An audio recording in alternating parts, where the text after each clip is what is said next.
Angola says that it has convinced all combatants in DR Congo's conflict to come to the table on March 18th for direct peace talks. Luanda has been trying to mediate a ceasefire as M23 rebels, backed by Rwanda, have advanced through eastern DRC this year.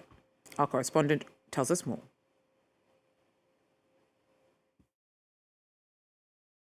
The announcement came as a shock. Angola has said it will facilitate direct talks between M23 rebels in eastern Congo and the Congolese government. The M23 rebel group is led by Congolese Tutsis and it's supported by Rwanda with troops and weapons. Congolese President Félix Tshisekedi has for years ruled out direct talks with the group. But since January, the rebels have captured eastern Congo's two largest cities, Goma and Bukavu. It's not clear to what extent the Congolese government agrees with Angola's bid to initiate talks. A government spokeswoman said the government had simply taken note of the initiative. Numerous other peace initiatives have failed over the years, including direct talks between Congo and Rwanda, which collapsed in December.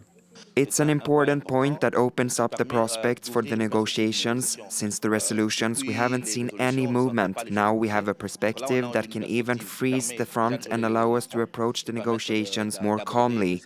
This turnaround takes us back to 15th of December when the previous talks failed.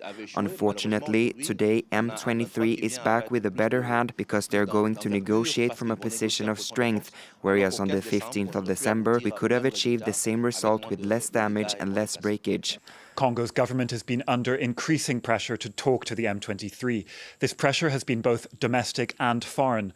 Congolese opposition politicians have argued that there is now no choice but to sit at the negotiating table. There have been some international sanctions on Rwanda for its support for the M23, but so far this international response hasn't changed much on the ground.